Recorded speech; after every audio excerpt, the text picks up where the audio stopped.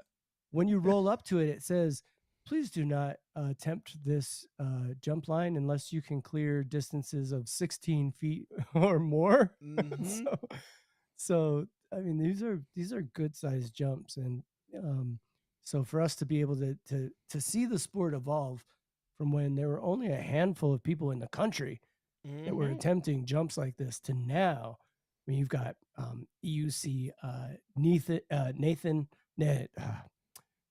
UC Nico is out there Nico, sending the yeah. jumps. You've got Greg Yunt from North Carolina.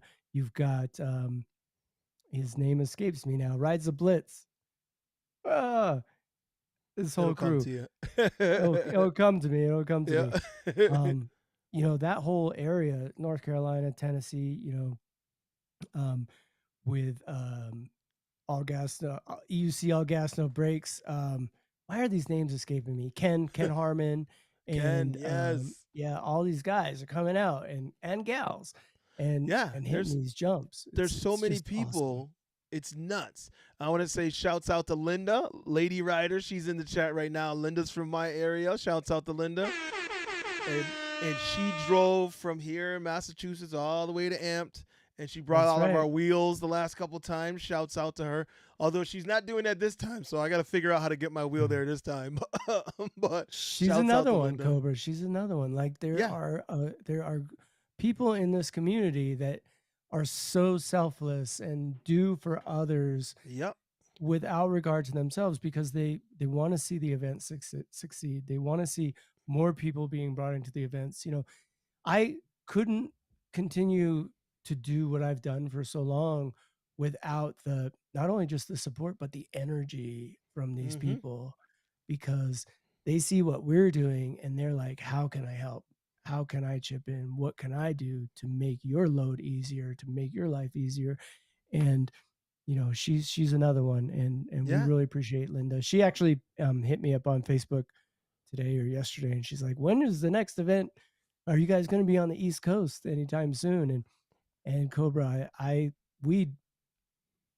we have a whole nationwide tour planned. We're just looking for funding.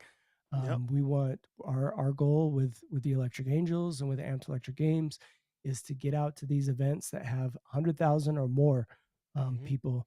I'm looking at the Big E, Cobra. Like Yes. that's what I'm Mm-hmm. talking about. I'm talking about Yeah. the Yeah. The Big Big E E in is another one. Springfield. I spoke to the guy who owns the property there 2 years ago, and he said, but at the time we didn't, it wasn't where I couldn't package it to where I could bring it to him and be like, this is what I want to bring.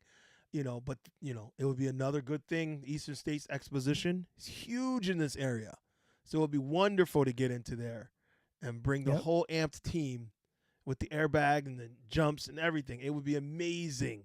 They have indoor buildings that we could do it in. They have outdoor area. So yeah, that's Yep. another I talked opportunity. to uh I talked to the Minnesota State Fair yesterday about doing Sweet. an event there. They have like 3 million people that come through there. The Big E has like 2 million people that come through.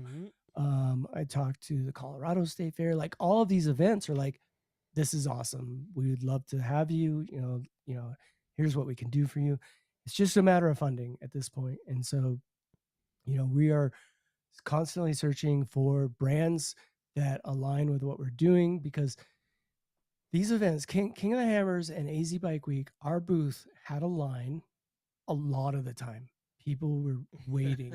And while they were waiting, they were looking at wheels. And while they were waiting, they were watching videos. And then while they were waiting, and while, their family member or whomever, we could goad into trying the UC, because it's not for everybody. It was, my favorite line is, all right, so who's the adventurous one in your group? Who wants to give this a try? Right. And there's always one. Everybody was always like, that guy, he'll do it. Mikey will eat it. He'll eat anything. He'll try it. He'll ride anything. And so, Mikey. with these events, getting out to these events, and then we're having people spend like 15, 20, 30 minutes in the booth. And this Hmm. is a great opportunity for us to get brands, to pitch other brands and have other things that people can do while they're in our booth. Hmm. And so we're just looking for those partners. Um, maybe this one, I Yes, don't in know. motion. Uh, right? Yeah, We're looking for definitely. those partners Partners are important. align. That's how we Hmm. do it. And I want to that's take how a we're going to quick make it break to happen. say, what's up, Showtime? Showtime! Showtime. She's another one. She's another one, Cobra. She's Like, another part of the team. Showtime has been there from day one, brainstorming with me, trying to help me figure out what to do. I'm like, I'm doing this. She's like, okay, what do we need to do? Like, she's like, how about this and how about that? And she's always been my ride or die. Ashley has all. I mean, if you, those of you who don't know, Ashley and I have known each other. I don't since we were, since she's a lot younger than me, but we've known each other for many years. We have a lot of things in common, including the military. We've been to Afghanistan together. We've done a whole lot of things together, and she's always been right there. And when I jumped in with Amped, she too jumped in with both feet and was like, hey, what can we do? So, we both go and try and bring our energy because she's just like me with the same positive energy, trying to show people and let people, get people into it. So shouts out to Showtime. Appreciate you. But oh, Will yeah, Grady in the chat said Ethan. UC Ethan. That's the name that was you were escaping thinking me. about. Yeah, UC Ethan. Podium rider at Amped Electric Games. It's and yeah, not to pull away too soon from Showtime. She's been a huge help for us. Thank you, Showtime. Yep. Uh, been out to the events, and she's another one that's just like, what can I do to help? What do Hmm. you need? Um, and that it's just like these selfless people is really what allowed our events, Hmm. both Wheel Life Rally and Amped Electric Games to thrive and to be successful. And it's just it's amazing. I can't give these folks enough accolades. And I Yeah, know that I'm forgetting people, and there's a ton of other people out there that have been there, that have helped out, and that are just selfless, and it's what keeps us going. I mean, that's that's for your sure. your energy, your help is what really makes it happen, because you and I can't do it alone. Most like- No, no, and and I'm then trying hard.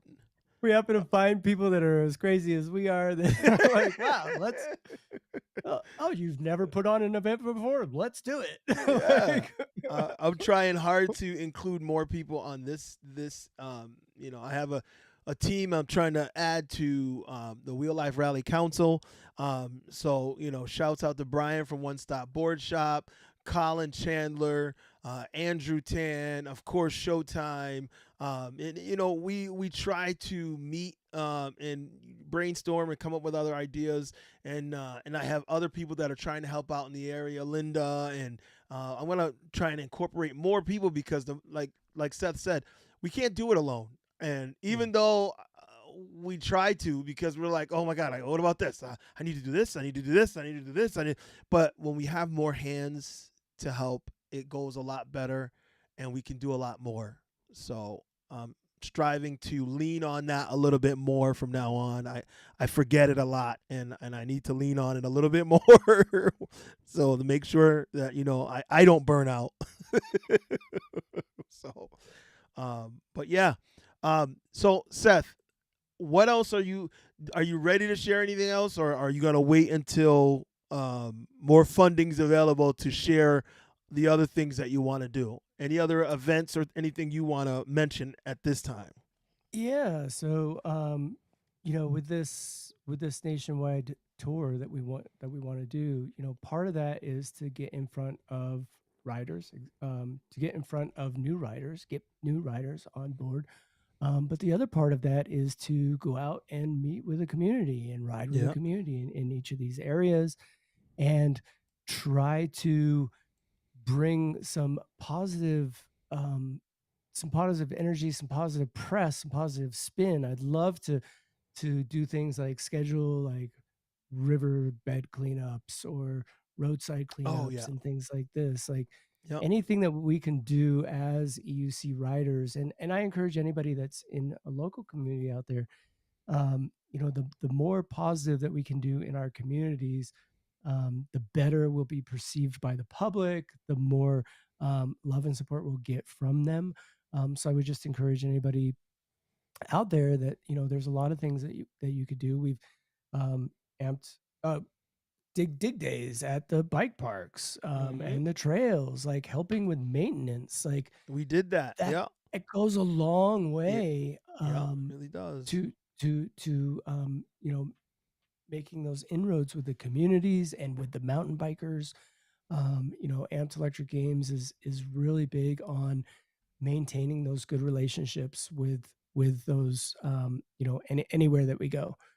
We want to make sure that we're you know wearing our safety gear, following the rules of the road and things like that. Just setting a good example, being an ambassador to our sport. And I would just encourage everybody that's out there to think about the impact of how they ride on the rest of the community. Mm-hmm. I'm not calling anybody out or anything, but Yep. I just want to say, that you know when you're on an EUC, you are on. There's a microscope on you. You're like Yeah. people are gonna see you. People see you riding by. They see how you ride. They see how you are, and so I would just say, part of that nationwide tour and what we want to do is to go out to these communities and do good, positive things for the Mm-hmm. communities. Um, get on television, get on the news, get on so that that positive message goes out, and we have a megaphone that tells people that we're responsible. We do volunteer work. We Mm-hmm. help out the communities. You know, recently, Willie Brady and I went out to the local food pantry, I saw and that. That was it was cool. it was That awesome. Like, was really you know, cool. you've got some of these UC influencers whose names will go unmentioned. Are like, I'm getting bored with riding. I don't know. I think I'm gonna go. Like, if you're getting bored, you're something's wrong. Like, push push yourself. Go out into a volunteer. Like, we went out Yeah. to the food pantry and we brought just our small wheels, and we were able to bring like crates of food in and out of the building and do all these things. And the people there were just amazed that they're just Mm-hmm. like, wow, that's like you have bionic legs. Like, so I'm like, yeah, I have super speed. I can like get from one place to another really fast. It's like a superpower, right? Yeah. So there are things that you can do as a one man band if you're the only rider in your community, and you're looking for things to do to step outside of your comfort zone. I would encourage you to call up the local food bank or Meals on Wheels or a veterans organization, and see how you can get involved, see how you can make a positive impact in your community, because there's so many things we can do and so many opportunities that we can have. But the only way you're going to have those opportunities is if you make them for yourself. They're not going to come Mm-hmm. knocking on your door. So pick up the phone, call these places. How can I help? What can I do? We are all fortunate enough that we're riding $2,000 and $3,000 and $4,000 devices. Yep. Most of us aren't hurting for money, and we have some time that Yep. we can spend, and this is a great opportunity for us to give back to the community. And Well, I like what Spartacus says in the chat here. He says, "Yeah, leaving the place better than you found it." That is that's like right. such a key phrase, and I always try to tell people that. And even if it's not leaving it better than you found it, at least make sure that you're adding to the vibe, if not the physical environment. So if you're in Yep. an area, if you're somewhere, then that positive vibe should be felt by others that are around you. And what I mean by that is when you're out on the trail, when you're out in traffic and you're riding, people should feel a positive vibe from you. They shouldn't feel aggression. They shouldn't feel anger when you go by. get out my way kind of vibe. Yeah. That's not what we want to leave. We want to leave them with a vibe like, whoa, what was that magic that just went by me? Like, that's what we're looking for. And when people go, many times I've seen people, and maybe I didn't hear them because I had music in my headphones or in my earpiece, but they're like, what the fuck is that? But they have this look of like, wow. I'll go and stop right then and be like, hey, how you doing? It's an electric unicycle. And they start asking questions, and I'll go into the whole spiel telling them about it. And they're like, thank you for stopping. I can't Yeah. believe you stopped to talk to me. I'm like, yeah. The whole idea is I want you to want to do this.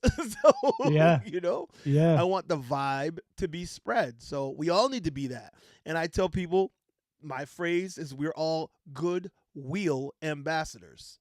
And we're Hmm. that no matter where we go, no matter whether you want to be or not. When people see you, they want to talk to you and they want to see you. So if they see you on the wheel and then you're like getting into an argument or a fight with someone or whatever, that's what they see. Oh, you can't, Yeah. I don't like those guys. I seen those wheel guys. They're dangerous. You don't want to be clumped in with the Right. groups of dirt bikers that are beating people up in traffic and stuff.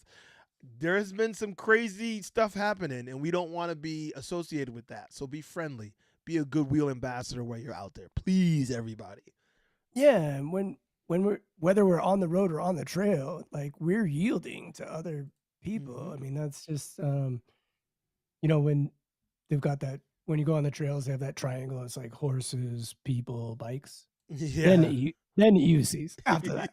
So, Oh. when you're on the trail, it's just good etiquette, and I think it's important. And the better etiquette that we have and the better example that we set, the longer we're gonna be able to ride these things and not Yep. have problems with the police or Yeah. with park rangers or anybody else. And it's it's been great. We've had we haven't had a lot of legislation that's been passed against us, and we are still a small kind of a niche community. But I'll tell you one win that I had recently here in my local area Yep. is Wow. they put up signs on all of the we call them greenways, they're bike paths, Yep. that go through the parks and things. They now say electric vehicles allowed up to What? 18 miles per hour. Hmm. Stop it. Yep. Yeah. That's amazing. Throughout the whole area that I live in here In in Colorado? Colorado. Yeah. Yeah. I Colorado don't. for the win. Yeah.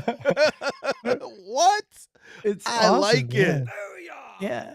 And it's great. And the crazy thing is it's amazing how much you get back from people. Like I find when I'm writing that people oftentimes will reflect what vibe I'm putting out. Mm-hmm. So if I'm riding by somebody and I put a big smile on my face and I say, "Good morning, how are you?" Mm-hmm. They turn around and smile, say, "Good morning, I'm great, how are you?" Like this, it's wild how much uh I'm not going to say it's like a hack, a behavior hack or what it is, but when we smile we release dopamine, good feeling hormones, you know and so Mm-hmm. you're infectious when you do that, when you smile to somebody else and they have a positive mental memory Yeah. of you and that interaction with you. And Mm-hmm. so it's just wild how far a simple gesture like a smile can make. um some of you guys in New Jersey and Massachusetts might disagree with me, but as far as the vibe goes, because a lot of people have that sourpuss. Trust me, I Yeah. know. I used to live in Massachusetts, but Yeah. you can break that. You can break through that just by being genuine and smiling at somebody and wishing them a good day or whatever. Sometimes they might go, screw you, whatever. Blah. They might. Like, oh, have a nice day. Yeah. Always have a nice day. Doesn't matter what anybody says to me on the trail. Have a nice day.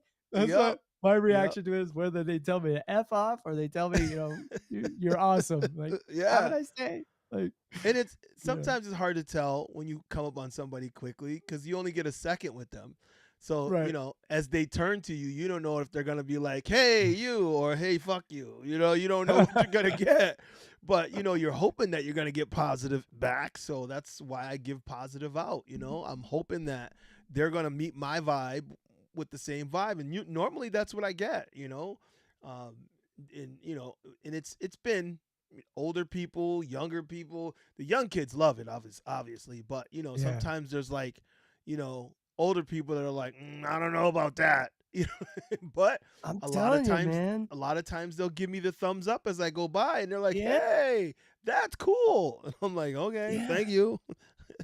I'll tell you, going to these events, going to King of Hammers, going to Arizona Bike Week, one of the thoughts in the back of my mind was, you're going to need to deal with some attitude. Like I was Mhm. going in, I had my defenses up. I figured that I was gonna need to deal with some people.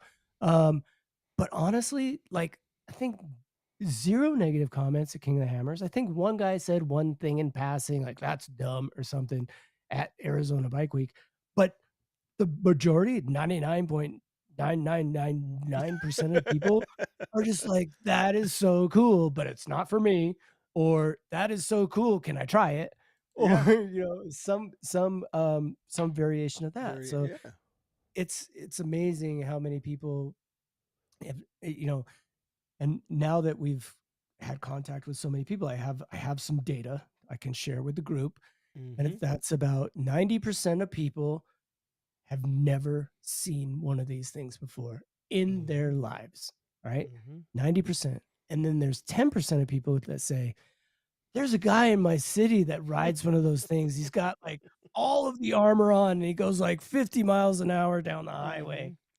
That's the Mhm. extremes. Like it's either they've never seen it before or they've seen that one guy. And it's Yeah. like, hey, come into the booth. Let me show you something. We have models that go anywhere from 5 miles an hour all the way up to 60 miles an hour. Like there truly is. It's a wonderful time that we live in that there's an EUC for everybody now, Mhm. whether you've got the E20, the V9, the Future, the M10 4, the A2, like the Falcon. And I was really surprised at the number of people that we were able to take through the entire gamut. Cobra, we had a guy, he had to be 65 years old, came into the booth. We got him on the E20. He was doing one of these on the E20, right? He was we're like, bend your knees, relax, take a deep breath. The wheel is going to give you back exactly what you give to it. So just relax. And within about 5 minutes, he was going around. We have a training area, a Yep. test track, we call it. So within about 5 minutes, he was going around on the E20. And we're like, hey, you're not touching the bar anymore. I think you're Yeah. ready for the next level. So then we pull out the Future. And he went around outside with hanging on to the bar of the test track. And then there he goes. He goes on, he just turns off and goes riding out into the street. And he's like, I got it. I got it. He's riding the Future out to the street. I was like, this is amazing. And so he came back and when we finally got him to come back, because most of the time when people get it, they're just like, all right, peace out, I'm out. And they're just like, well, they Yeah, just I want to know. ride. They just want to ride, man. They Yeah. got it. Like I clicked for them. But I'm telling you, like within 10 minutes, 10-15 minutes to go from the E20 to the Future. And then when we had him on the Future, we're like, hey, I think you're ready for the next step. Hey, bring Mm. that Falcon over. Bring over the Falcon. Now you're gonna feel when you step on it, gives a little bit. You got a little bit of suspension, right? Mhm. And we're moving up in skill level, but we're moving in a way that we're bringing people into the sport without the broken collarbones, without the skin knees, without the skin elbows, in a safe manner, taking them through this process. And God, I was actually, honestly, I was looking at videos of my first day today. And I was on the MSX and I had a hold of the handle in the middle and I was like a bucking bronco, like trying to ride this thing my first time, right? And it was just like, it took me like, I'm gonna be completely honest. It took me 3 weeks to be able to free mount that MSX and like right away. Like it was a lot of pain, a lot of skin knees, a lot of skin elbows. Like so, for us to be able to come in with our test track, and to be able to get people on in motion, to get people on the Future, and then up to the Mhm. Falcon, At the King of the Hammers, we actually got people all the way up to the extreme. So we took them all the way up to the extreme. We Nice. actually sold a couple extremes as well, just because people were like, "This is freaking awesome!" Once they get on it, once they can ride, and so within the span of 10, 20 minutes, 30 minutes, take people from absolutely never seeing an EUC before to riding an EUC. It's been super rewarding.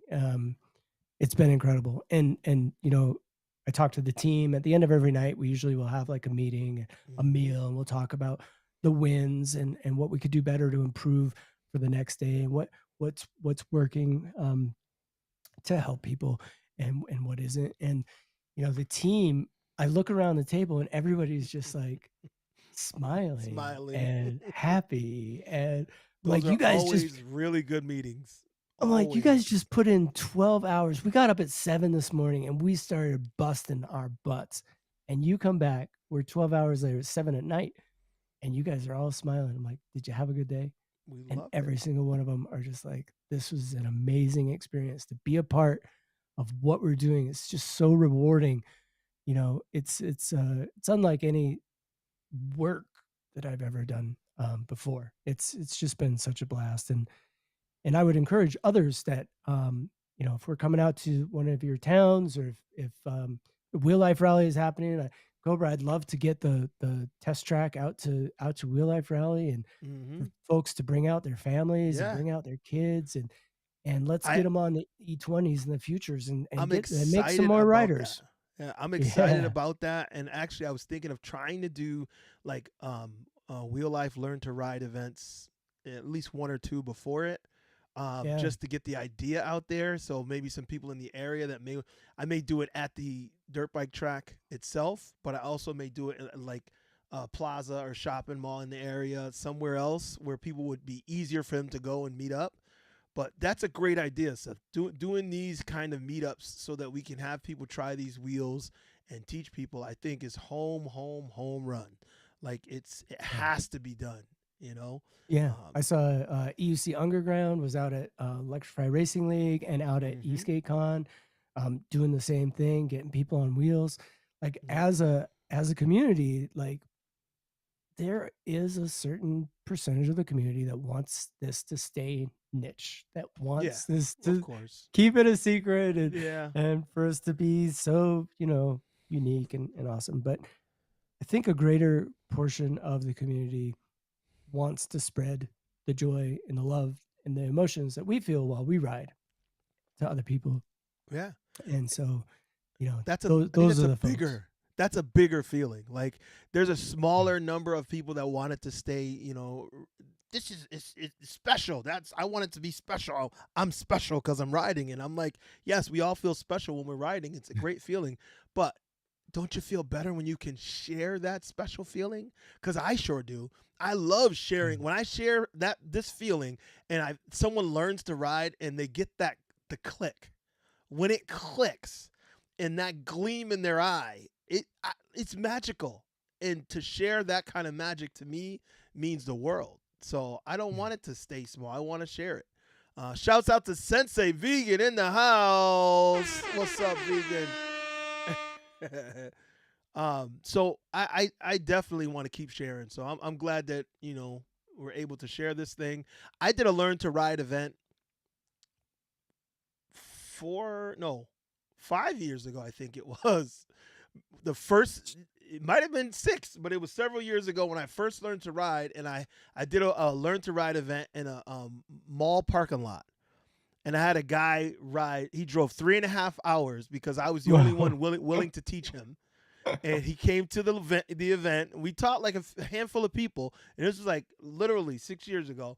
And he was at the time he was 66 years, 65, Oh 66 my years old. gosh. He's been riding ever since. And I was gonna sell him one of my wheels. He got home and he said, "Oh, never mind. My wife bought me that same wheel already." I said, "Okay." Ah. She surprised him. She was so happy that he was out riding. Um, but actually, to share another story about being seen, not yesterday, day before yesterday, it was a beautiful day here. Very rare. Very rare. It was 69 degrees, and because 2 days earlier it had snowed. Mm. I had snow on my car when I woke up. I said, "Come on, it's April." So I was really mad. But 2 days later, it's 69 degrees and beautiful. I took out my A2 and I rode it to the park up the street, and I wanted to learn Nice. how to play pickleball. Shouts Oh out to the no. pickleball players. Shouts out to the pickleball players. Yes. So I went to learn to play pickleball. So I'm on my little A2. So I strapped on a little bicycle helmet because I'm only going a couple miles an hour. I put on my little wrist guards and my bike helmet, and I went up the street. I see this guy on an electric scooter, and it's a decent one. And I said, "Oh, you could see that he's riding around the park." I said, "He must have a little kid at the park." So I roll up, and he goes, "Yo, oh man, that thing looks like it takes a lot of balance." And I'm like, "No." Now, mind you, this dude is a tough guy. He looks like he's got tattoos everywhere. He looked like a thug. And like he looked no legit looked like he ain't talking to you because he's like, Right. what the fuck you looking at, like, kind of thing. But he first thing he says, "Dude, that looks cool, but it looks like, man, it takes a lot of balance." And I'm like, "Not really." Mm. I said, "If you can ride a Little bicycle, momentum. Yeah, yeah, if you can momentum ride a is what you need. bicycle, you push off like a bicycle and you just go." So he's like, "Yeah." And then he says to me, Seth, and this is hilarious. He says, "I seen a guy the other day on one of those things. He was flying by, man. He went by me, and I said, that was me." And he goes, "Nah, nah, nah," because he looks down at my wheel that I'm riding, the A2, and my little bicycle helmet. And he goes, "Nah, this dude had like motorcycle gear on, and he was flying." And he said to me, "Hey, how fast that scooter go?" I told him, and he told me his wheel did like 60 miles an hour. I said, "I know. That was me." Nah, nah, nah. I said, "You want to make a bet? I'll show you the video." He said, "What? You recorded it?" I said, "Yes." I was recording that conversation. I showed him the video that I posted on YouTube, and he goes, Ah! "Oh shit, that was you." He said, "Dude, I chased you all the way. I tried to catch up to you. I couldn't catch you no matter what I did." I said, "Well, it was fun." Oh, So that's awesome. yeah, Did he you get might him be. on the wheel though? That's the Well, question. Did not you get him not on this it? day because he was having. He said, "Oh, my back hurt." He hurt his back or something, and he said, "Not Uh, today." He said, "But I'll try it another time." And he made me send him that video of us. He wanted to show his wife because he told her about it, and he said she didn't believe him. He's like, "I'm telling you." So he said, "I want to show my wife that video." I said, "No problem. Here's the link." And he's like, "I just subscribed." He said, "Me and you got to hook up." I said, "No problem. I'll teach you how to heck yeah. ride." So, It's crazy. It goes across age groups. It goes across gender. It goes across every.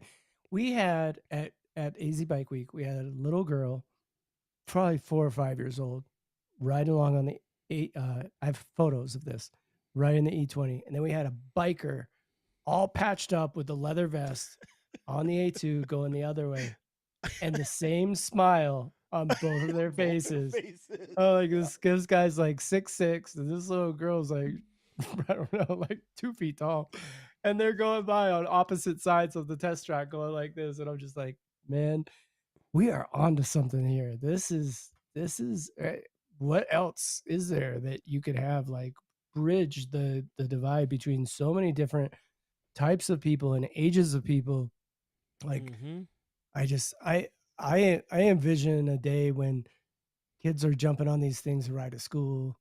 Yep. It's like Jetsons or something, man. Yeah. It's Yeah. 2025. Like we don't have hoverboards, but we got EUCs, right? Well, if in China, I've seen a couple of videos where there's a whole class of kids riding, and I'm like, Yeah, yeah, that's what I'm looking to see. That kind of thing to happen. At yeah, some time soon. But yeah, it takes wide adoption, because we still, even though there's such a wide range of people that fall in love with these once they try it, there are still a whole lot of skeptics, and there's a whole lot of people, "Oh, I don't know about that," and I'm like, "Okay, well, I can't make you love it. All I yeah. can tell you is if you try it, you're gonna love it." know? And My if you're my not willing to, I can't force you, but you know, my favorite thing. So at these events, the crew, we get every excuse in the book. People throw at us. I'm too old. Mm-hmm. Like UC Slim You said see in the Slim chat. said. I'm too old. I'm like, I'm 50. Come and get on it. Like, um, you got people that I'll kill myself. Well, we haven't lost one yet. Like, we just come up with these like quick things, and you disarm people because they don't expect you Yep. to like come back so quick with something. And then you're like, come on, no, seriously, come and try this thing. Yeah. And then they'll come and try it, and then 95% of the people that try it, they come off it, and we've got the testimonial videos. Willie Brady and I, we'll grab somebody right when they come off the test track and put a camera in their face. Hey, what did you think? That thing was awesome. Like, could you Mm-hmm. see yourself riding one? Absolutely. This thing is so cool.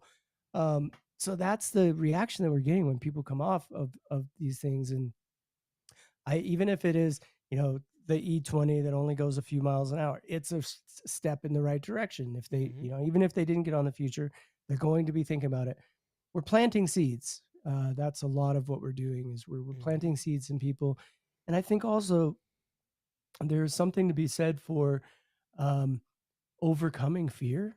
And there's a lot of science behind this as well. You notice I keep coming bringing it back to science because I've done a lot of research into why people do the things they do, and what the reward system in the brain is, and how and what makes us tick. And I know you've probably done some of this as Mm-hmm. well through your training in the military and the police as well. And it all comes down to dopamine. Like, that's why we get up and get a cup of coffee in the morning. That's why we go and drink water. Like, dopamine is a universal chemical. It's through all animals, and dopamine reward system is the reason why we do basically every single thing we do, whether it's Mm-hmm. an addiction, whether it's vaping or gambling or anything else. It's we're keyed into the dopamine system. And there is a huge surge of dopamine that you get when you accomplish a goal. And that goal could be riding off a curb. It could be stepping onto an AUC and riding 5 feet. There is a high that is intrinsic with these things. It's a natural high Mm-hmm. that we get. And like you were saying earlier, like it could be drugs or alcohol or anything like this. This is a way that we're able to tap into that dopamine system in our brain and get uh, that natural high. Um, and so for us to be able to allow other people to experience that and for them to overcome that fear, because that's another aspect of this is we have the portion of our brain that is the fear center in our brain. It's telling us, no, it's self-preservation, don't do that, you're going to get hurt, don't do it. When Yep. you're able to push through that and accomplish a goal like getting onto an AUC for the first time, or like I said, maybe it's doing a jump or a bonk or carving in traffic or whatever it is, that is a dopamine. The reward system is activated in the brain and it's released. That's addictive. It's Mm-hmm. addictive. Yes, it Uh, is. it's a well that we can continue to go back to, and I think it's one of the reasons why a lot of us are so obsessed with writing is because in the past we may have been addicted to drugs or alcohol or Mm-hmm. something, and now we have rewired that pathway to now get those same rewards and that same excitement and natural high from writing. And Mm-hmm. I think in today's day and age, when a lot of people are getting it from these, yes, swiping, uh, getting those likes, getting those subs, Yep. um, that's another way. The rewards that we get from writing is just far exceeds a lot of those other things. And that's the reason why I'm so passionate about doing this is I think that writing, getting away from the screens and getting outdoors, getting away from the video game systems and things like that, the fresh air that you get, the Yep. you, inflating your lungs with air and feeling the wind rushing by, and you get into these, the traveling by EUC is a different experience than being in Yes. a car or walking or even being on a bike. I even know that going to you've. the store around the corner, if It's you exciting. change from going in a car or going, walking, and then you get on a wheel, like that same experience is like multiplied. It's like so crazy. Like that little A2, I get on that and take my dog for a run.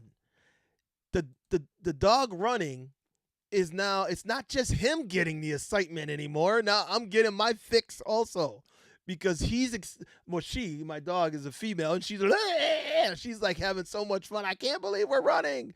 And I'm like, I can't believe I'm riding. Shouts out to Nala. That's right. Nala is always in the house. She's like, all you got to do is say go. She's like, huh? Huh? I don't think Nala Now, likes me. no, she loves you. Nala, he was at the house and Nala was like, "Rah, rah, rah, rah, rah," but she's like that everybody for the first 20 minutes. But she was running She's so fast excited. the other day, she had the A2 beeping. Ah, that's that's sketchy. That's sketchy territory right there. Yes.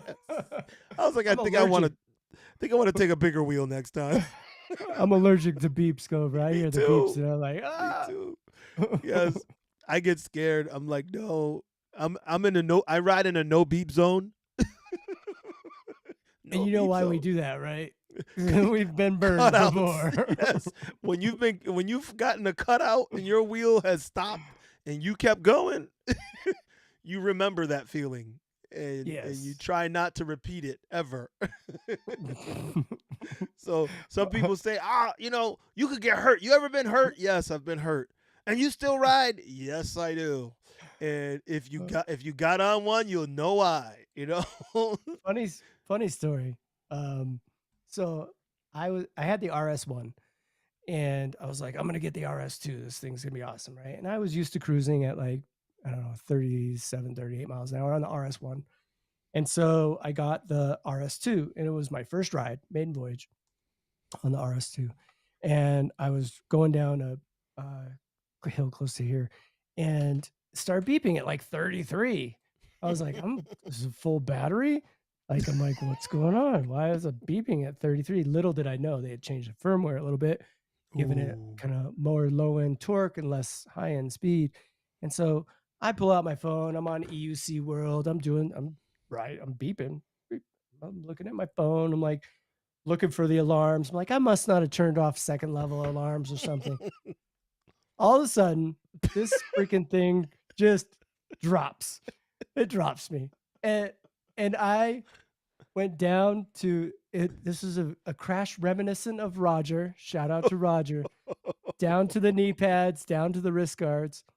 And I'm sliding. Luckily, I had a green light. I'm sliding through an intersection looking for cars like I could do anything about it, even if one was coming. Sliding through the intersection, and I slowly come to a stop, and my wheel goes bounce, bounce right into a light pole and explodes into about 1,000 pieces. Well, Oh my. Showtime's in the chat talking about Cobra, cut out a little too well. 'Cause now you guys know that I had a Monster Pro and originally that cut out on me, but that was more motherboard issue. It just died. Never turned on again. So that was a fluke. I don't really count that one because it was a fluke. It was a malfunction of the wheel itself. But the 16X cutout in Boston, that was all me. I was on a 16X, which, as you know, is not a big boy wheel. It's. I mean, I was riding it like a big boy It's a wheel, torque. but It's a torque it wheel. It's an it has off-road torque wheel. great torque. But I'm a big dude, and I was sitting on it. I had a seat on it, and I was on a bridge. You know, you have bridge gaps, the little bump in between where the bridge Oh yeah. joins. So I'm trying to pass somebody, going around somebody on a bicycle. And as I'm trying to pass them, go around them, I hit the bump and everything, and beep, beep, beep, beep, beep, beep, beep, cut out. It cut Yikes. out. And like you said, I'm sliding on my hands and knees. And my Insta360 camera slid out in an 18 wheeler, said, ran over my camera this close to me. I was like, because I slid straight, luckily, and the 18-wheeler did not veer. It just stayed straight. But sliding. Oh, and Seth, that's right about the time I realized I didn't have my knee guards on. I left them by mistake in the car. But I was sliding like I had knee guards on. You know, you get that press when you press up and slide so you can slide on your equipment. Yeah, I did that. Little did I know I left jean material, I left skin, I left hair, I left everything from my legs and my knees all on that pavement for quite a long way on that bridge. I got up and all I saw was just meat hanging out. I Oh was man. like, "Oh my god." And the only reason I left my knee guards is because I was trying to rush and keep up with people. They're like, "Oh, we're ready to go." I'm like, "Oh, hold on," and I'm getting dressed super quick. And I left my knee guards in my truck. That goes to show, do a last minute check. Do I got all my gear? I got all my gear because I learned the hard way. All I can say is, ouch. That reminds me of Eastgate Con 2023 when you and I hosted that, Yeah. and that EUC race was just incredible. And there were people flying everywhere, like off their wheels. Zach Darnell went down, Yeah. Mikey went down, Willie Brady went down twice in that Yes, race. he did. After the race, he was like, "Oh, I forgot my knee guards." So he was, and he pulled up his pants, and his knees were just swollen to hell. Could cut his trip short, but yeah, big time, yeah. Do a safety check if you were in. Yeah. All your Yeah, gear. All the I gear all often the time. yeah, I also believe in all the gear all the time, but I also wear gear really depending on the type of ride I'm doing. Yeah. If I'm just like if I'm cruising around the block on the M10 or the A2, I'll put on wrist. I always put on wrist guards. Always put on Always. wrist guards. I tend to always wear a helmet. Yep. And then once I bump up a little bit, maybe I'm going to be doing some off-road stuff and do knee guards, wrist guards, Mm-hmm. helmet. Anytime I'm going to do like on-road stuff, I'm going to go chest protector. I'm going to go to wrist guards. I'm going to have a helmet, Mm-hmm. maybe a back protector. So I kind of gauge the type of riding I'm Yeah. doing. It Yeah. will really dictate the gear that I wear, but I can't tell you how many times gear has saved my butt. Yep. Quite Yep. literally.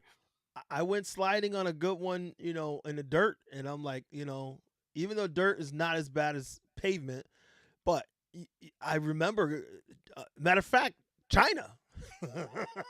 In China Oh on yeah. that in motion ride, I took a shitter like 5 times.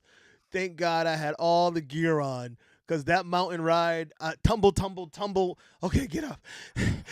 Tumble, tumble, tumble. I'm like, what the fuck? Yo, I was getting my ass whooped in China.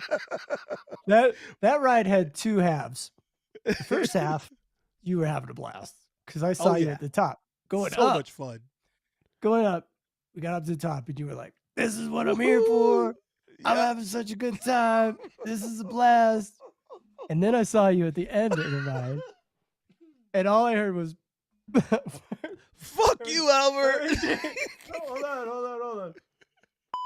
You, Albert. You, Albert. You. Yeah, I was a little upset because Albert told me, you don't really need all your gear and stuff. It's just gonna be a light ride." Man, I fell 5 times. If I hadn't worn my gear, I would have been done. But you Um, didn't wear all your gear, right? Weren't you saying that? no, Or you no, didn't bring the right I, wheel? I wanted. I was gonna wear the in motion. Oh, that's what it was. The jacket. That's what it was. He wanted me to wear the in motion jacket. He's like, "Oh, wear the jackets. Let's just go. You don't need all your gear." So I didn't put on my lazy rolling jacket. That's what I didn't put on. But I still had my helmet. I had my wrist guards. I had my knee guards.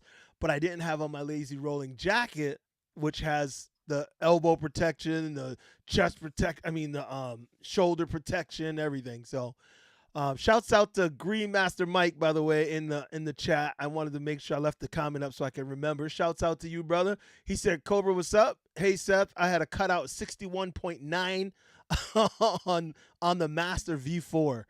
Man, you had a Master V4 up to 61.9? Come on, man. No wonder you got out. Yeah, that's too fast for that wheel. He said just a Field few scrapes, weakening, no field broken weakening bones. turned up to 10. Yeah. He had to. You had to have field weakening turned all the way up. There's no way because that wheel is not a 61.9 mile an hour wheel. But hey, I guess he proved it is. um, so yeah, he's in Mexico, by the way. So shouts out to him. Mixmaster Mike. Yep. Yeah, Sensei Vegan's other half there. yeah. Mm-hmm. That's his man there. It's Green Master Mike, and he's got the right name. I like the green. Yeah. So EUCXR, what's up? What's up? Wheelie Brady said you're lying, Seth. He said you're always beeping.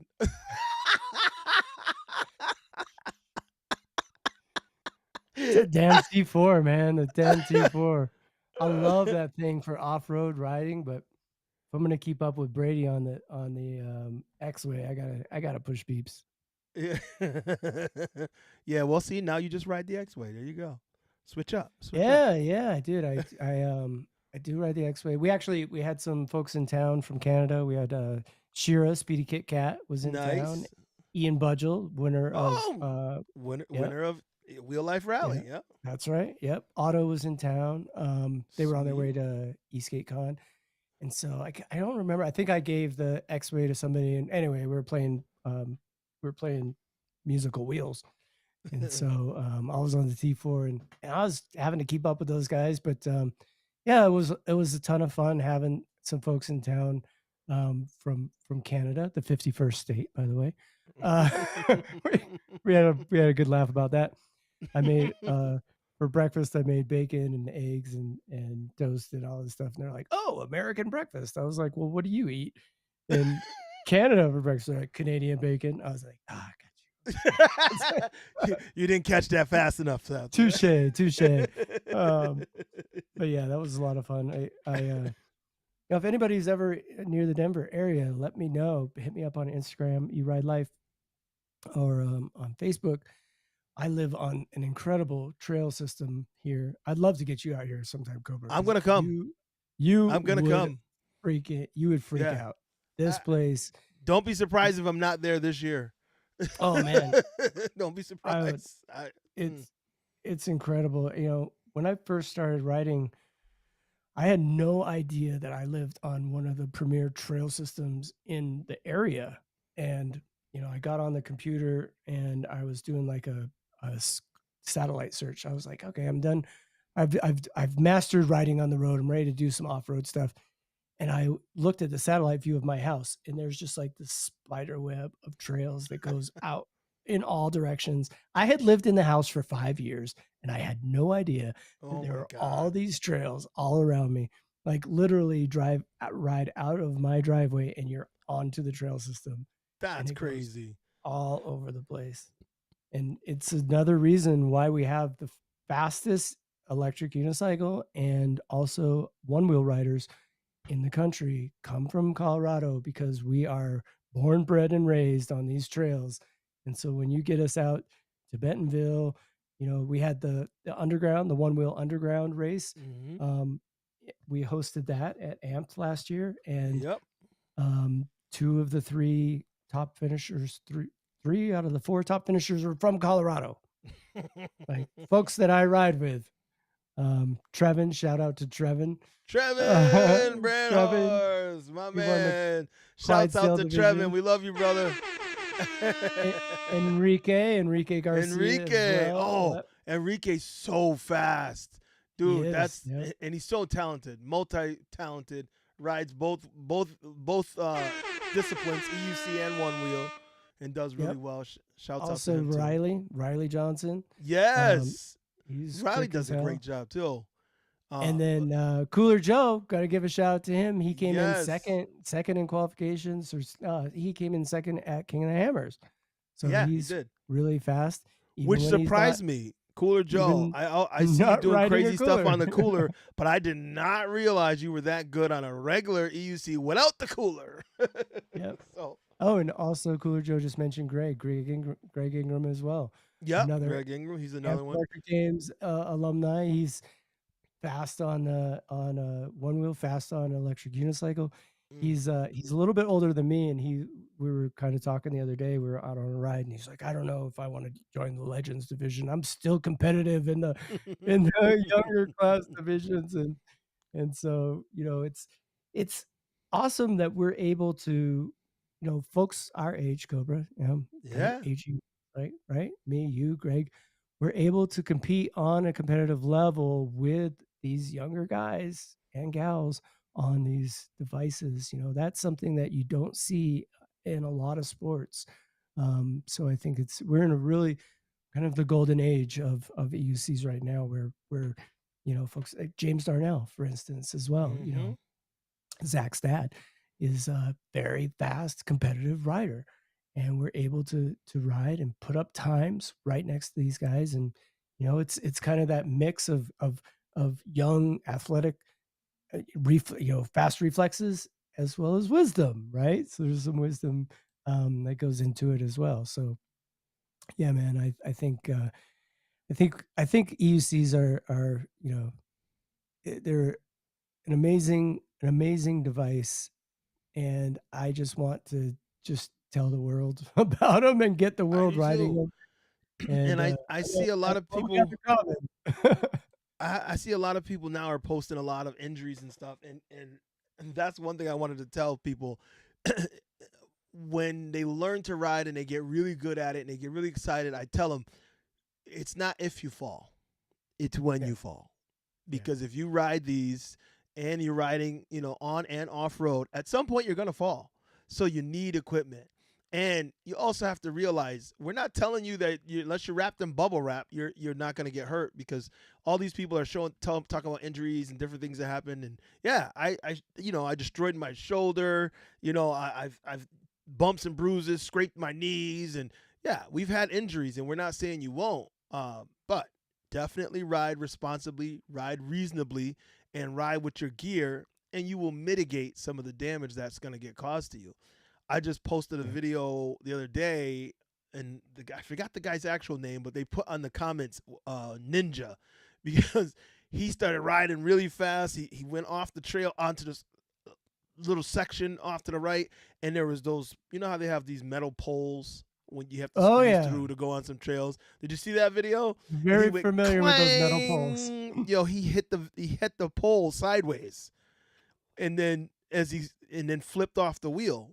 But when you see it in slow motion, it looks like he turned his wheel sideways, and when he hit the pole, his leg was wrenched over the pole. So I think he broke it. I don't know if he Mm, did, but yeah, he was riding. He started riding really fast, and he's trying to fly between these metal poles. I'm like, slow down.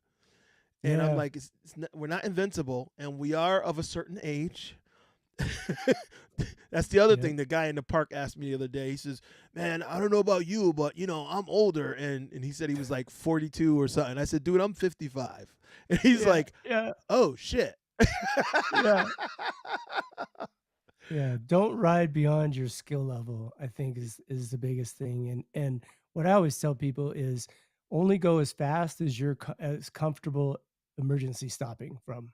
Yeah. So riders that start riding, they're like, oh, and we see this a lot. You see it in the one wheel, because I'm in a lot of the one wheel groups too. You see these riders and there's a graph out there. I don't remember exactly where it is, but it's like the speed that you're going, right? And when you start riding, this is time and this is the speed, and you're like, boom, and then you fall. And then like now you start riding like this, and then you gradually work your way up. So there's that quick peak. And I always tell people like, don't go beyond your skill level. If you're getting the wobbles, chances are like your muscles aren't toned, and you need to kind of steer it, slow it down a little bit, and get used to the wheel, get used to how it responds and things like that before you start pushing those faster and faster speeds. And honestly, I'm the speed doesn't really appeal to me as much anymore. I like off-road riding. I like jumps. I like Hmm. the technical stuff. I love the like, rock gardens and picking your way down through the rocks and stuff and hopping from rock to rock and things like that. Speed It's exhilarating, it's fun. It's just not really for me anymore. I was like the risk Well, my yeah, risk tolerance risk does not reward. allow me to do that as much anymore. Yeah, you said you're like the way my body works right now. No, I like about 40, 45 miles an hour. Somewhere in there is my sweet spot. Like Yeah, the it's like wheel starts to sing. it It's like does. a different pitch. And You know, it's harmonious. It really gives you that. I get that vibe. I get the speed high, but I'm not doing 50 at this time. But 40 45 is there. So Ben, shouts out to Ben. Ben's in the chat. Ben says, "Have you guys ever surveyed what cities in the U.S. have the biggest rider communities? Top 20. If I am looking for cities to visit, which ones should I go to? What are good cities for future events?" So, excuse me. You want to take that one, Seth? Excuse me. yeah. So I have ridden all across this great country. One of the things that I did when I first started riding is I wanted to go and meet people and ride in these different communities. Then through the Amped Electric Games and going out and having meetups and things like this, I would say Portland and Seattle, pretty close, and a really high concentration of riders. Mm-hmm. Um, I also San Diego has a great scene. LAPV. Shout out to those folks. Shout out to Smalls, who's out there taking photos at the events. Yep. Um, LA's got a great scene. St. Petersburg, Rob Lee, Brian Freebie, St. Pete Float Fleet. I always mess that up. St. Pete Float Fleet down there. They have a great community. PEV Connection is the support. The shop there, Rob Lee and Mike Buell, down there. They have a great community. But personally, I think the best riding community is the one that you are in right now, and your community isn't big enough, get out there and get some people to join it. Yep. When I started riding here in the Denver area, I was the only one that I knew that rode. Me and Chooch maybe, Mm-hmm. but now we've got a great thriving community. It's growing. Bentonville, when we started the Amped Electric Games, there was one other rider there. Ed, shout out to Ed out there. He took me What's all up, Ed? around. Gave me Ed Dara, he gave me a tour, showed me all the trails, and then and now they've got a great thriving community out there as well. Um, so I think as far as the largest communities, I would probably say L.A., Seattle, Portland, San Diego, St. Pete, Florida. If you have a big thriving community, throw it down in the chat so that Yeah. we can help this guy out and let him know where's a great place to ride. Phoenix has a great community as well. They've got a great Yep. big Phoenix riders. They get out. They typically do their rides early in the morning or later at Late at night night. because It's the hot heat as hell is there. very hot down there. I was Um, I was just told that recently. Shouts out to my man, Big Boy Fast Boy Nick, and Live for EUC. Yeah, they're both down there in that area, and they were telling me how hot it is. yeah, I got to go there coming up soon for my daughter's volleyball, and I told them I'd probably stop by, and they said we can go for a ride, but not in the middle of the day. And I was like, Sly Dog said Chicago, baby. ah, I love the scene in Chicago. Shout Sly out to Dog Stroh, what up, man? Shout out to Sly Dog. He was at the first Amped Electric Games, and when I met him, I was a little bit of fanboying Yeah, because he I came from remember. he came from the one wheel, and I had followed him for so long on the one wheel. He's just a prolific one wheel rider. Started riding EUCs, Yep. and so shout out to Chicago community. I've ridden out there with them. DC has a great community as well. Yes, New I want York to make it City down to cannot be DC. failed. We can't fail to mention New York That's City right, as well. So NYC. pretty much all of these Jersey. Shouts out to Jersey. Jersey as well. Yeah, it's So Sly great Dog, community. I want to give him a little more props because Sly Dog Stroh, honestly, dude, you were the first one to post videos that I felt the vibe of. Like if you notice, if I post a video, the reason I don't post more videos because I don't feel they live up to what I want. Like I like the video to have a vibe, Yeah. music in it, some good feeling. And he used to do that on one wheel. He's the first dude that made me want to ride a one wheel. I never thought, I was like, those things aren't fast enough. I don't want to ride that. And and I was a snowboarder. So I wanted to ride it when I saw his videos. He was killing it. And then he switched over to EUC. I was like, yeah, now Mhm. he's in effect. Cause now he can really fly. So shouts out to Sly Dog. And same thing, I was fanboying over him a little bit at the first hand. I was like, is that Sly Dog? What up? So shouts Yeah. out to him. Coming Um, from skateboarding background is where I came from, and we used to have the Thrasher magazines with the pull mm-hmm. out with Yeah. the trick breaking down the tricks, and all of the old school skating videos like Search for Animal Chin, and mm-hmm. that's where I came from, and what I always the feeling that I always had after reading one of those magazines or watching one of those videos is I wanted to go out and ride. Like, it mm-hmm. got me pumped up. And I think that's Mm-hmm. the feeling that you're talking about there is there are creators out there that when they put out content and you watch it, it's infectious. It makes you want to get out, makes you want to ride. And that's the whole vibe that when I put out content, I don't do it as much anymore because I'm spending a lot of time on amped content and stuff like that. But even through that content, when I put out a video, I that's the emotion that I want to invoke. I want to get people jazzed up. The Thunderdome videos and stuff that we've been putting out. We got much more coming. Um, that's the vibe to see these guys. I was talking to Brady earlier today, and he's like, "We need to get more Thunderdome stuff out." It's like a luge for EUC, and that's It truly is. what it is. It's like a water slide, you're on it, you've got those nice banked berms, and it's so flowy, and watching these racers go from, over 1 minute times down to like sub 50 second for Mm-hmm.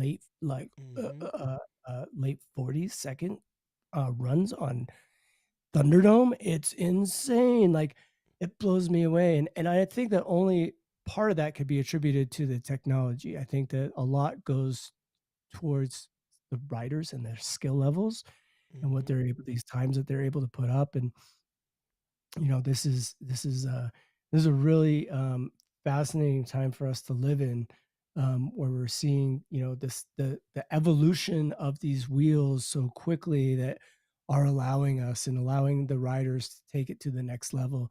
Um, you know, Mike Leahy jumping over a 60-foot canyon out Yo. at Red Bull Rampage.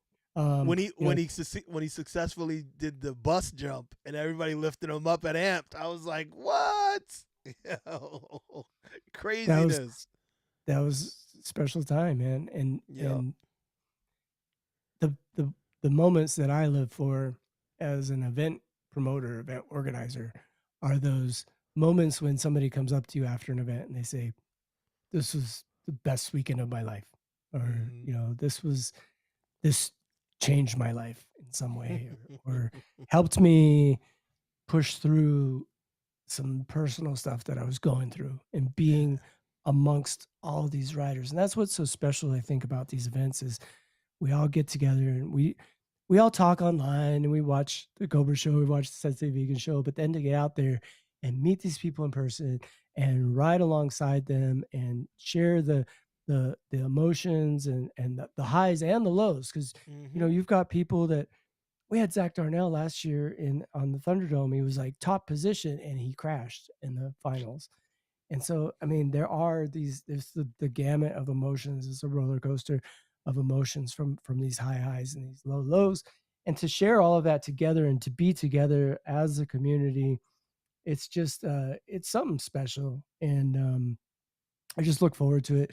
The day after Amped, the day after Real Life Rally, we start planning the next Amped. Yeah. We start planning the next Real Life Rally, and it's for those moments. It's for, like I was saying earlier, it's about the memories. It's about the relationships. It's about the people that we touch, the people that we affect, And these are the Mhm. reasons why we continue to do what we do. And we seem like we have all the energy and all the money in the world to do it because we feel Nope. so strongly.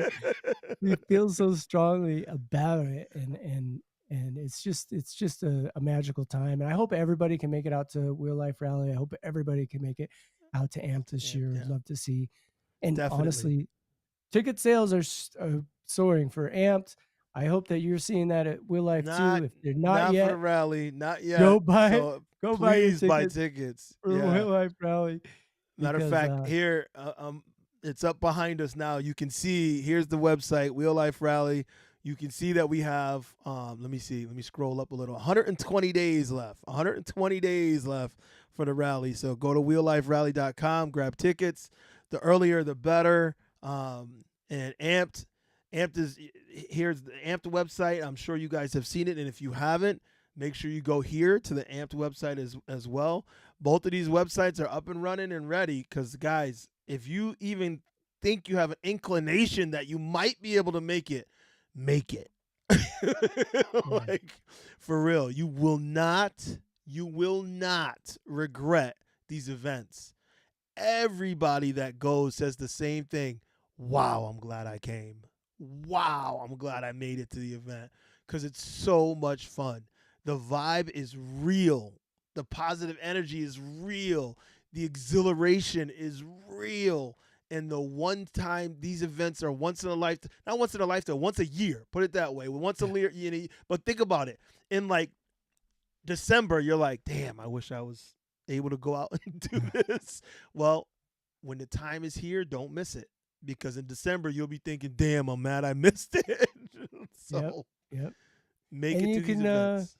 yeah, be immortalized in history, be immortalized with the content that comes out. Hmm. It's tough. We've had some pushback in the past about like, hey, how come footage isn't getting out, and how come this or that and the other thing. We're Takes doing our work. best. Yeah, we're doing our It's a best out lot of here. It work. costs a lot of money as well to do editing. We actually we're now finally with Willie Brady's help, we're getting through 2023 footage, and I am blown away. You guys, if you're not subscribed, head over to Instagram, head over to YouTube, hit YouTube. up Amped Yep. Electric Games. Check We've it. got some footage coming out that is just going to blow you away. We've got some crazy crashes. We got some crazy wins. That so 2023, that was the year that we had the expo, remember? Hmm. And so we had RAR, the motorbike, the Yep. dirt bike, e-dirt bike. We had the big monster jump and the monster ramp there. Um, we're bringing that back. We're bringing back maybe not the monster ramp and the monster jump, but we're bringing back the expo vibe. We're really reaching out to brands to bring them out, to bring out the latest tech. We'd like to get Anchor, Blue Eddy, some of these like battery tech companies out there. We'd love to Hmm. get maybe Ford or Harley Davidson or some of Hmm. these car motorcycle companies to come out. We want to open it up to the entire town to come out to see what we're doing, to watch us, watch the races, also to experience the latest technology. I'm talking like motorized coolers, Cooler Joe, like whatever the latest tech is, whatever the Yeah, latest tech is in outdoor technology, outdoor event, outdoor, because we all love it. I know you we love it, do. Cobra. We I do. started watching your tech videos that you were putting out, so I know that you love the tech. So I want to get, All the and time. if you guys know brands that might want to get out there to Amped Electric Amped Off Road Expo Yeah. and Amped Electric Games. We've got the track there right on site where we have that dual um, called it the rhythm track or the skills track. Oh So yeah, we've got yeah, yeah, yeah, we've got that skills yeah. track out there. I That would was really fun. love, hell yeah, man, I would That was love to really see fun. that just lined with people just cheering and chanting for Hmm. riders. Goes back to my Swamp Fest video and what I was talking about when we started at the top of the show with you know putting people on wheels in front of a crowd. There's just something magical about that. There's the vibe, that the energy where you can hear people cheering Yeah. and they're cheering for you, and it's just like it's a totally different level of excitement than just riding around your town or trying to beat your best time on your local track or whatever. There's Yeah. something about being with other riders and having that audience there Hmm. watching and cheering. You know, I know you were down at the bottom of Thunderdome and we had like crowds of people that were just like cheering for people as they're Yeah. coming down off that last drop, that last jump down there at Thunderdome.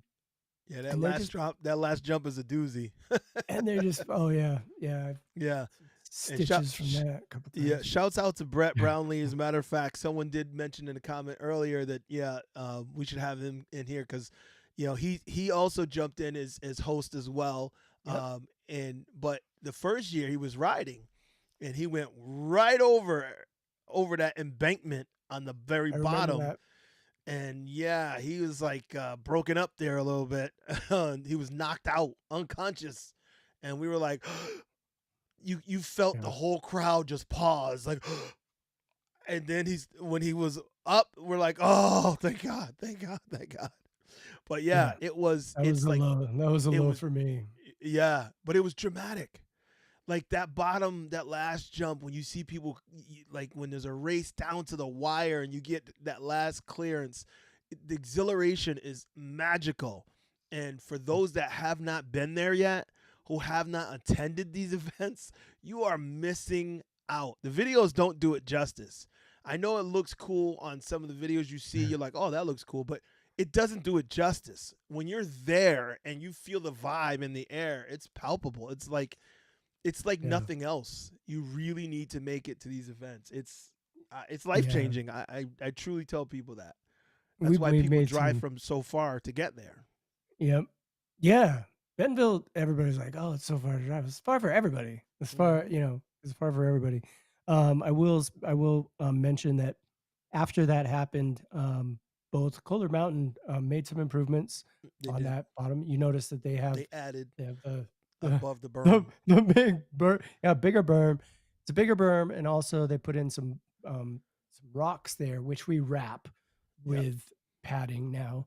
Um, and so, unfortunately, we had to have an accident and had to kind of to show us that these were improvements that needed to be made. Hmm. So we did make some improvements there um, to be a little bit safer. It is dangerous, that's why Yeah. we have safety It's a race. protocols. That's why It's a we have. race. And you know what was crazy about that was that he went over the berm and he was trying to avoid somebody or somebody's bike or something, and so he wasn't able to clear it the way he wanted to, and he went into the air. He hit his head, and he landed at the feet of Bentonville Fire Department. Yep. Was like right there. There were three guys. They were like, "Oh, just bring the accidents right to us, guys. Like, we That was we deliver here at the Amped Electric Caves." we definitely put them to work that day. But thank God he wasn't, really hurt, and he was, up and at him later, and he was talking to us about it and stuff. And but yeah, it like you said, that's one of the things that taught us this is a spot that needs some TLC. We need to pay Yep. attention to this spot right here. It is the most engaging spot because that there's something about that.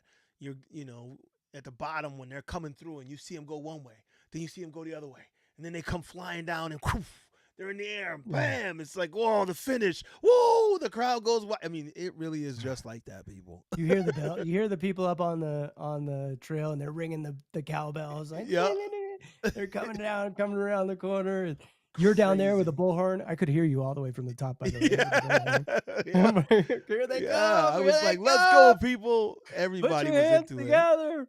Just Yeah, pumping them up.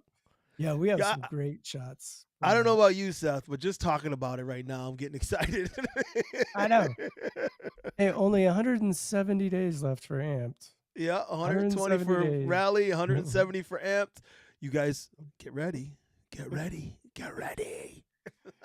Yeah, we're gonna It's do co- probably do jersey sales pretty soon. Probably do start yep. doing the personalized jerseys. You're gonna do Yep. that this year too, I Same imagine. thing. Yep. Yep. Someone Nice, hit me nice. up recently and said, "Hey, if I order early, can I put my name?" I'm like, "Yes. If you order jerseys now, go. You can do that right on the websites too. Both our websites have it. Order them now. Get your name. Get it personalized. Because if it gets too close, people, you end up with a generic jersey that doesn't say Yeah, anything.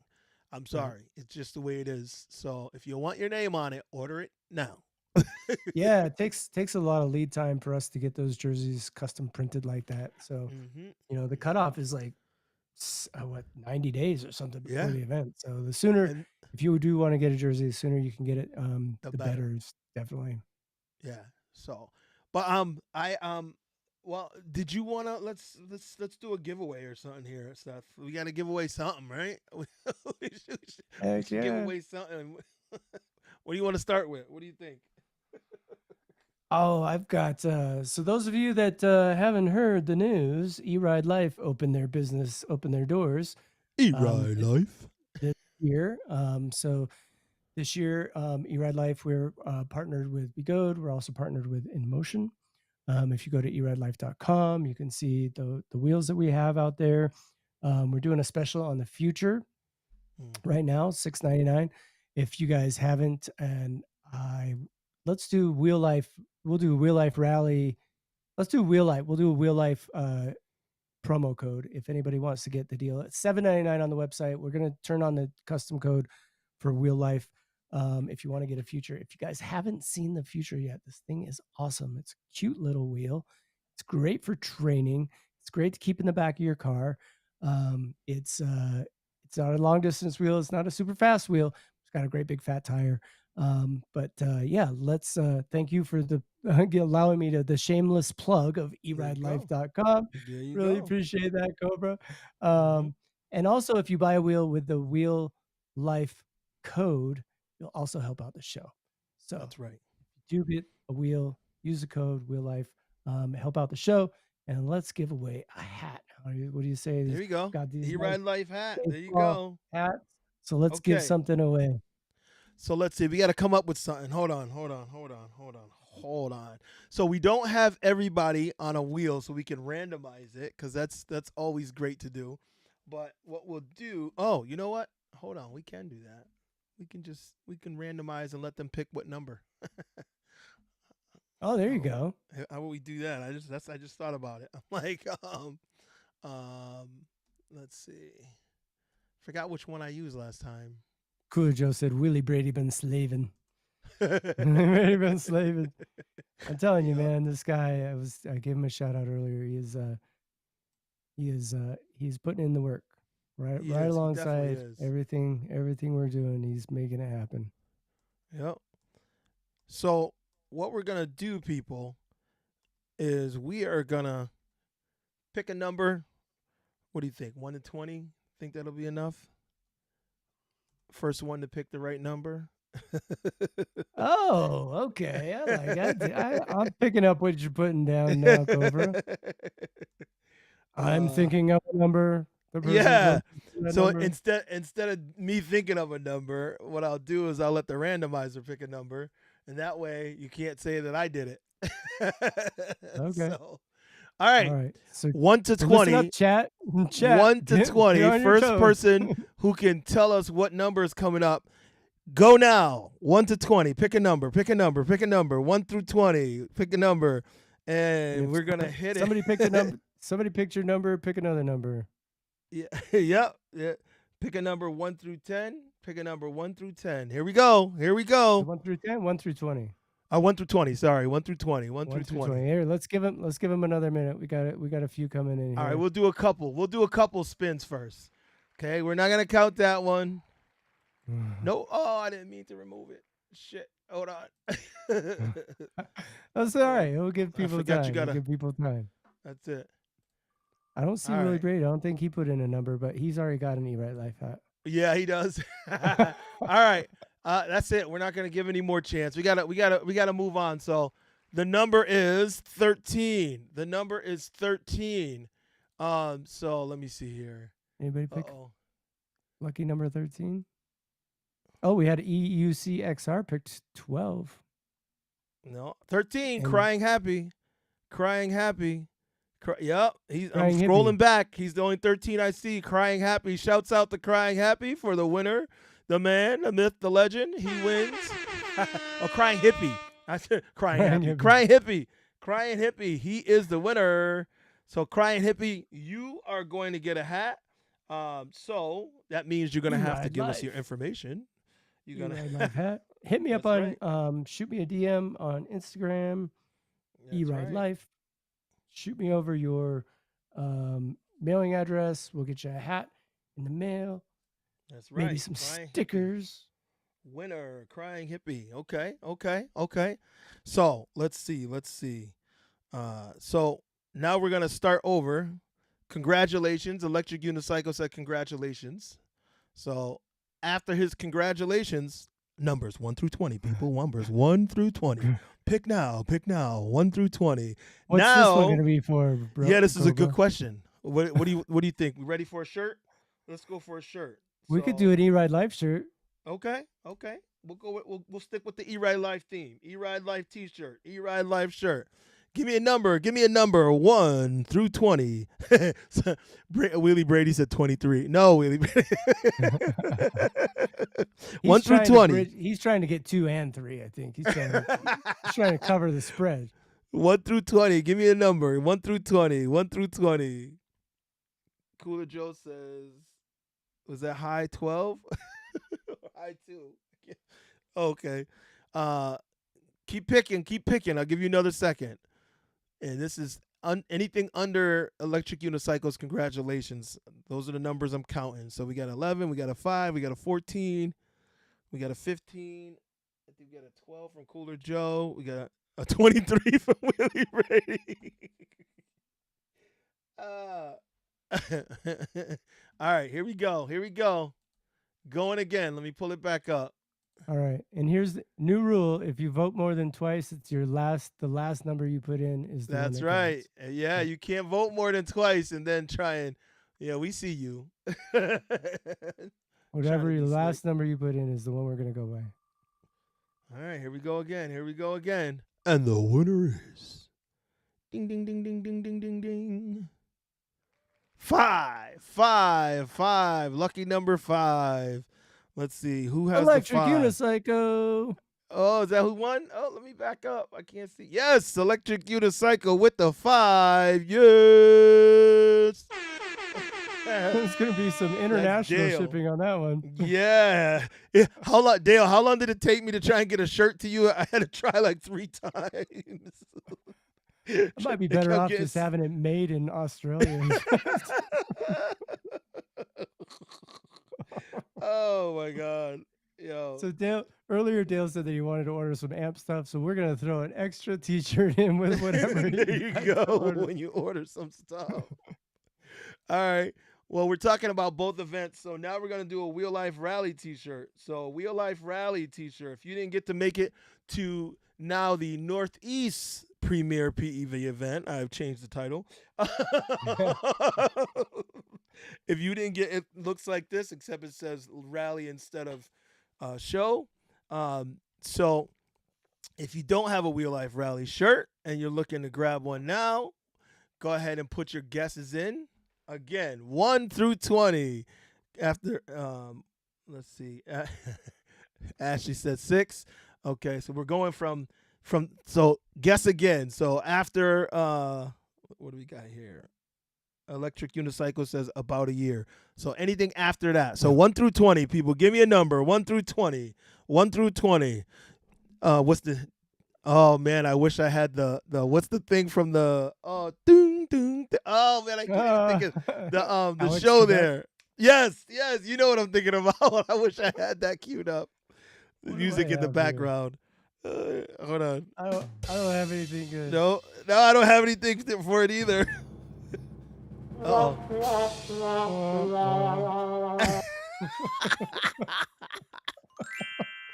I have a few, but I don't have that one. Okay, so we got some numbers. All right, here we go. Here's music. I don't know what music this is.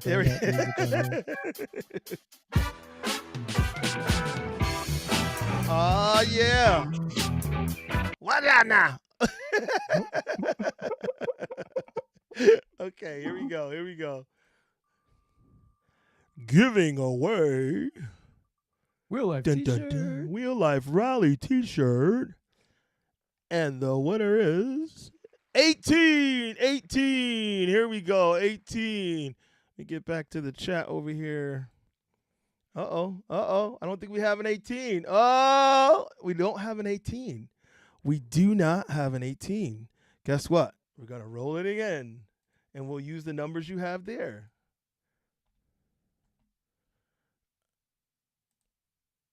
Okay. Okay. Dale's just throwing out numbers. Whatever your last number is, Dale. 11. 11. 11 is the number this time.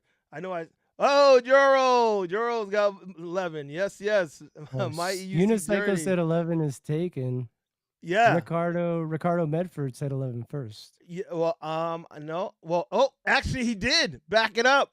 Sorry, Joro. Ricardo got it first because 3 of you got 11. As a matter of fact, if you go back, Ricardo got it, and he got 11, and then Joro said 11, and then James Darnell said 11. 11 was a popular number.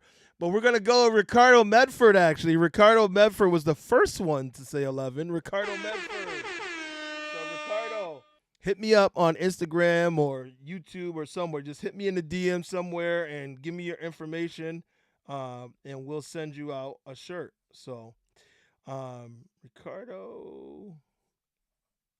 All right. I got that all scribbled down.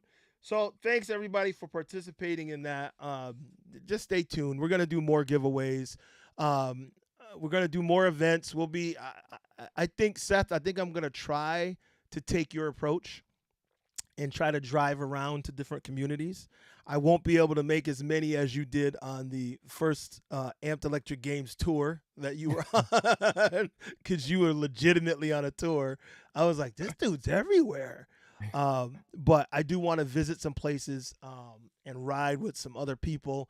So I wish I could fly and just fly there and ride, but you want to bring your gear, you want to bring your equipment, you want to bring your wheels, and so it's easier. T-shirts and stickers to give away, of course. All that, and I'm like, it's kind of hard to throw that box of T-shirts on a plane.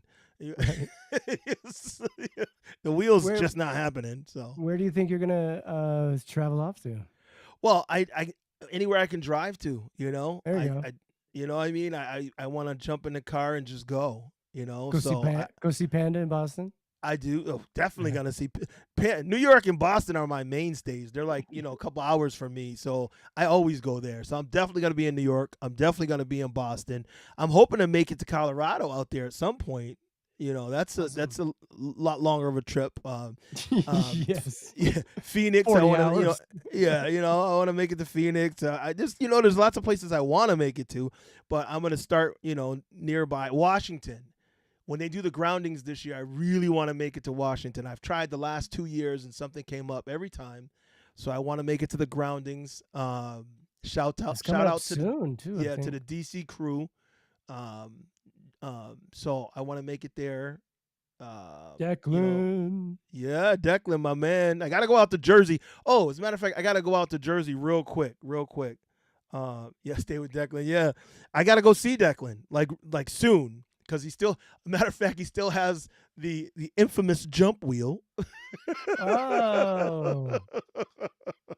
Declan's he's another real one. Oh yeah, he does a lot for the community.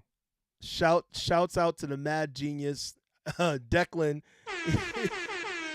Declan is the man. He's another person that will give you the shirt off his back and do anything in the world that he can to help you. That dude is amazing. He's amazing. Yeah. He's just another good human being that we're lucky and blessed to have in our community, because he's definitely a brother who will help you, hands down. Yeah, he was instrumental in the King of Hammers and the planning of those races. He was actually the one that designed the course out there. He came out and helped design the course that we put together out there at King of the Hammers. So he's another one.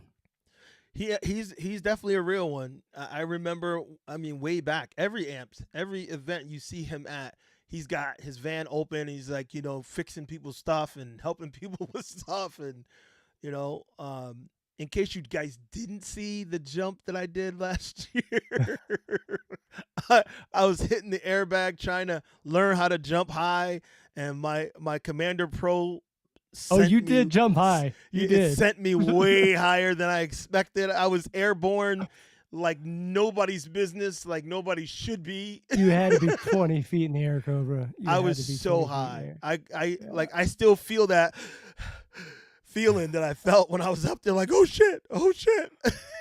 I was like, oh no, he broke another shoulder. And I broke the shell because the pedal You hangers know, broke right off of the wheel. that was Um, nuts. it was nuts, but I got a new shell, and Declan's got the wheel, so he's putting a new shell on it. Other than that, that wheel had barely been ridden. The Commander Pro, I wrote well for me anyway, because some people put thousands of miles on it. Not me. I usually have multiple wheels, so I put a couple miles on this, couple miles on that. So it's damn near a brand new wheel. But I'm selling that one because I got two other ones that came in Do you since still have a then. do you still have a 4-wheel limit? Is that what I It was heard? supposed to be three wheels, but it was three wheels and a little one. So yeah, I wish But you, only when they're on premises, right? yeah, So that the one that was with Declan, that one doesn't count. that doesn't count. That doesn't Okay, count. okay. So I still Out have of the sight, shirt. out of mind. That's it. That's it. Because that one's basically sold. You just I Right, didn't. No one's right. bought it yet. Well, the price just went up with the tariffs, the way that they're Oh, going. that's so crazy. The price So went up. crazy. Listen, honestly though, if anybody wants a damn near brand new Commander Pro with all the fixings, the Clark pads, the seats, the pedals, and all that, honestly, hit me up because it's a really good deal. Because I can't bring it home. Yeah. So, And get it used because you're not going to get any new wheels from China anytime soon. They put a stop on shipping wheels from what I heard. crazy. Um, yeah, because I think the tariffs just went up again today or Yeah, something. so the only time you're gonna get a good deal is if you get a distributor that already has wheels, like erideLife. You, Yeah. Thank you. Thank you. if there's a distributor that already has them, like Leam. If you underground, you see underground. Leam has some wheels. Obviously, e wheels and other distributors. They all have those people that have wheels. You can get a deal from, but if they have to bring it from China right now, it ain't happening. That's tough. Um, it's way too much money, and until we figure this out, and the knuckleheads in government get their heads out their asses and stop doing crazy shit, until we can get this figured out, we're fucked for a little while. So, you I know, was talking to Kobe yesterday on WeChat, and yeah. he was like, "What is going on?" I was gonna ask you the same thing. Like, In case you guys it's don't know, Kobe is the owner and CEO of Begode in China. uh, So that's who he was saying. He was talking to him yeah, about and these he was like, tariffs. yeah, he was like, we're just not shipping wheels right now. We can't. Because think about it, like It's double the ridiculous. price of the wheel. Like It's nobody's gonna pay ridiculous. that. Nobody's gonna pay Nobody. double. And You. a lot of people think that there's like a ton of margin on these wheels. They're not taking into account the tariffs. They're not taking into account Mm-mm. the shipping. They're not taking into account the shipping once they get here. We pay, for me at least, I pay for shipping to the port in LA. Then I have to pay shipping to get them here. And a lot of times because they're hazmat, we have to pay additional fees for Mm-hmm. shipping. So people say, "Oh, the battery prices of batteries have gone down. Distributors are making so much money off the wheels." It's just simply not the case. There's just not Mm-mm. a huge amount of margin on these wheels, which is why there's not a lot of brick and mortar EUC stores out there. There's not Mm-mm. enough margin in order to substantiate having a brick and mortar store where you could go and try a wheel out or something like that. Yeah. So there's just and plus because it's such a niche sport, they're not making these wheels in the probably even thousands or Mm-mm. tens of thousands. They're making them like batches of like hundreds, 100 at a time. So Yeah. until we can get the popularity up, until we can get more people buying wheels and more people riding wheels, When they're that's when selling we're gonna see. thousands, yeah, That's that's when when they'll be this. like, That's when we're gonna see the prices really really come down. So, big shout out to InMotion. They're the ones that Mhm, are really pushing right now, as far as advertising, supporting mhm, events like Amped Electric Games mhm. and the Electric Angels to get out and get people onto these E20s and V9s. V9 is a really cool wheel, by the way. Have you It tried it is. yet, Cobra? Yeah, I have. Remember, I in China. I Oh, that's right. really, Yeah. yeah.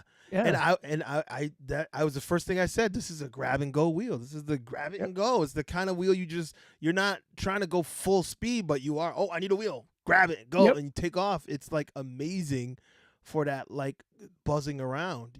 Any Yep. wheel, 30 miles an hour, 35 miles an hour. That's the wheel. It's like it's really good. Yeah. Um, 12.99. It's yeah. a Well, bargain. It's a great I'm wheel. trying It's to got get one. I'm trying to get one for the rally. I really wanted the V9. I wanted a C8, which obviously that's not happening. And trying to get those to the rally, and trying to for demo purposes so people can get on them. Because it's not a lot of people here. The ones that ride already that are gonna buy a V9 because we're thinking speed, speed, speed. It's the new riders or the younger riders. You got kids that want to ride, then they're gonna be wanting to do that. They'll like the V9 and stuff. So, but it's a great wheel, and I wish I would have grabbed one already. And I'm sure I'm probably gonna get one. I think now that I'm retired, I may have to renegotiate my number of wheels rule in the house. two small wheels, three big wheels, two small wheels. V9 Because small. It's because considered small, I think. yeah, um, Green Master Mike just asked another question that had me today. He asked, "What do we think about the arrow?" Now I want an arrow. The arrow looks amazing. I was like, "Oh, good lord!" I was like, "All right, stop making so many wheels because Yeah. that one looks pretty damn good." And I'm The like, "Okay, rocket, the rocket as yeah, the well. rocket, yep." I'm like, "There's a lot of wheels that you're like, okay, I want that too." So that's another thing we just breached. We didn't talk about. It's addicting. Yes, it's that having dopamine thing. It's the having dopamine thing. wheels, it's addicting because you may have a super fast, like I have the ET Max, fast wheel, super fast, but I don't want to ride it on trails. you Right. know Right. so I got an X-Way for that. And then I'm like, well, I don't want to ride my X-Way or my ET Max on a long range ride, so I have my Sherman L for that. So I'm like, it's hard to not have the right wheel for the right occasion. I want to walk my dog. I have my A2 for that. It's So a lot like golfing, right? How yes, many clubs do you have in your bag, right? the right You got a club for the putter, right right? You got a occasion. putter. You got a driver. You Yep. got a mid-range iron, right? Yep. So it's a similar thing for wheels. So I would probably pitch this to your wife. I would say, how many clubs does typical PGA golfer carry? That's how many wheels should be my limit. Well, 13. 13 wheels. I'll go grab my golf bag out of the garage and say, "You see all these clubs?" That I don't use anymore. Yeah, that's what she'll say. Right? You see, what are you doing with them? Nothing. I'm spending all my time riding. But Oh man. So I have so many dead hobbies at my house. I got RC planes, RC cars, so many things. I'm just like, hmm paddle boards. I've been into everything, man. But yeah, like I said, the you wheels heard me are just mention. forever. You just heard me mention pickleball. That Oh that's my no, that's my newest pickleball addiction. on wheels. Yeah. That's what we need to do. We need to do Ooh. pickleball on wheels. Look, there's room for all of it. But anyway, I think we're gonna wrap it up, Seth. Unless there's All right, anything else man. that you could think of you want to add, because I mean Seth and I can talk about riding wheels and shit all day and all night. Yeah. If people want to support the Amped Electric Games or the Electric Angels, you can head over to theelectricangels.org. It's our website. If you guys want to buy tickets for Amped Electric Games, you can go to tickets.ampedelectricgames.com. If you want to see photos or videos from previous events, head on over to YouTube, youtube.com/Amped Electric Games. We also have a photo gallery on our website. We're also on Facebook. We're on TikTok, all over the place. So it really helps. Even just following, liking, subscribing helps us out a lot. So we appreciate it. We love you Definitely. guys. Definitely. And I'll echo that same thing. Go to realliferally.com. There's plenty of things for you to see, videos to link to, tickets to buy, merch for sale, jerseys to get. And if you want to check out Wheel Life Rally on YouTube, I'd appreciate if you guys all go over and sub to the channel. This year, I'm going to start adding more and more. I love the stuff that we have up there, but we're going to put more stuff because these events, we have so many occasions. What happened last year, Seth? We got rained on. We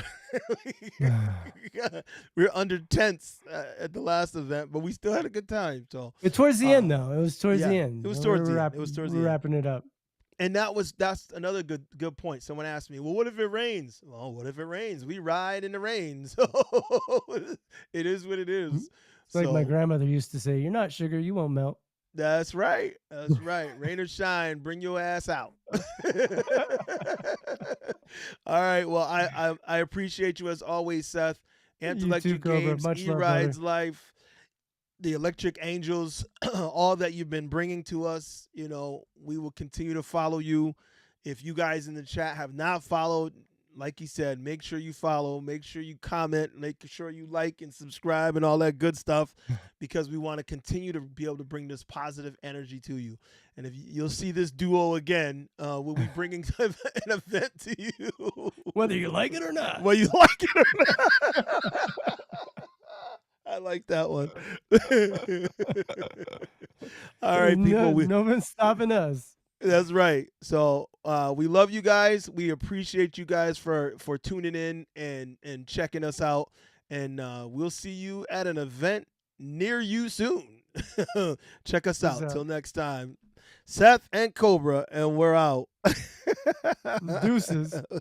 Deuces, and we're out. Oh.